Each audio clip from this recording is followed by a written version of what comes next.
Jelly Babes, welcome back to my channel. So I am so in love with this mani. You may have seen these going around on Instagram already. I saw this on Sarah R's Instagram and Nona Felipe's Instagram, but I went ahead and watched Sarah R's tutorial. But I just love this. I love the fact that it almost looks like the hearts disappear and then reappear again. It's such a magical, beautiful design. And you know, I'm just going to get into how I created it. So I absolutely love the packaging and how the products come from Nail Stamping Queen UK. You may know her as the Real Miss R over on Instagram. So it kind of comes like it's like gift wrapped already. So I'm just going to open this all up. So I'm just going to show you what I've got in the parcel, even though I am only using the iridescent hearts today. So I told you I would be getting more Dixie plates. So I've got a couple more plates here. They're not their new ones, so don't get too excited. So this is the first one. So it's mermaids and unicorns. And yeah, I just love everything about it. So this was in their discounted version because they're going to be either, you know, some defect or mild scratchings. I can't see anything obvious why there would be a discount. Maybe I'll see more when I swatch it.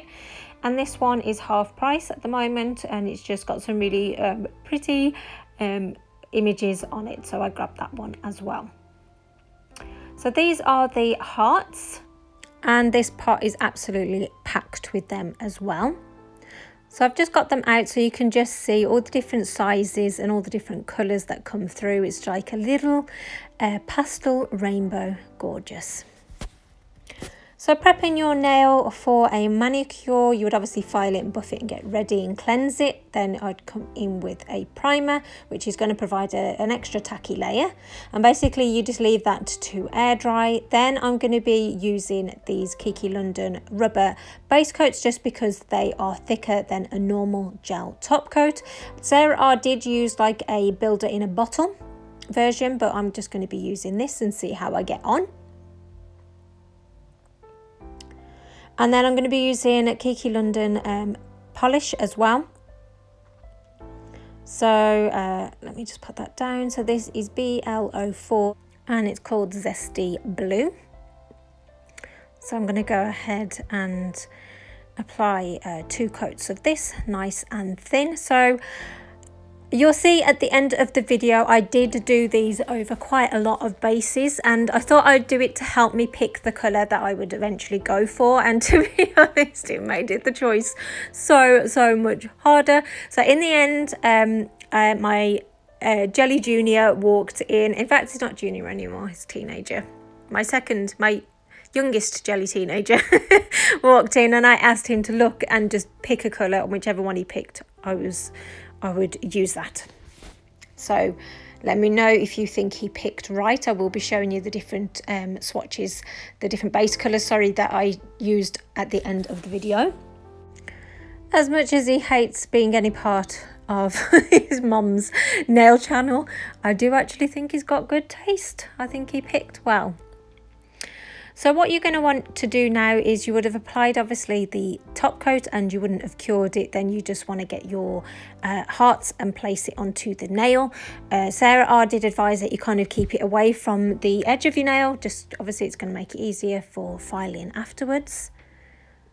So I'm just going to be literally putting a few hearts on each nail. So I know it doesn't look amazing at the moment, but it all comes together at the end.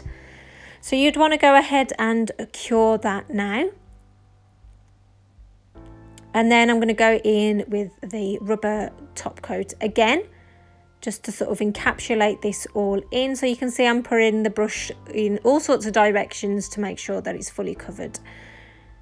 So basically I can, you know, file it off. So even though it's a no wipe top coat, I am still using the cleanser and just getting rid of any possible tackiness that's there before filing. So basically you just want to use a buffer, well, that's what I'm using, or maybe a 100-180 file, but to be honest this worked absolutely fine. And you just want to smooth it all out. That's what the purpose of this is, so it's nice and flat. So just keep checking it and just keep going over it.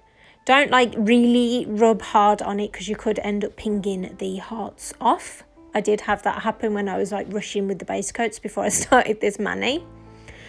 And then for some reason, the matte top coat just turns this design into like a magical design. It just does something to the iridescence, which you can see here. So like I said before, they kind of like appear and disappear, and yeah, it just brings out all those gorgeous colours and tones, which I just absolutely love how this looked. So I went ahead and done it all on all of the nails. And yeah, I'm really happy with how this turned out, and I really hope that it's coming across on camera how gorgeous this mani is. So these are the different base colours that I chose. So I'll just come in a little bit closer. I'm just sort of whizzing it over just so you can see all the different colours that come out. To be honest, I don't think you can go wrong with these hearts because they're iridescent. They're going to look gorgeous over any base colour. But yeah, but I just wanted to see for myself how all, you know, the different looks that were created. You know, Sarah R did it more on like the peachy pinky base, which was so gorgeous. But I just wanted to try something different. And yeah, I really love how this looked. I'd love to know your feedback. And yeah, just tag me in your recreations. And, you know, thank you so much for watching. Please press that free subscribe button, give this video a thumbs up, and I always love to read your comments. Take care, bye.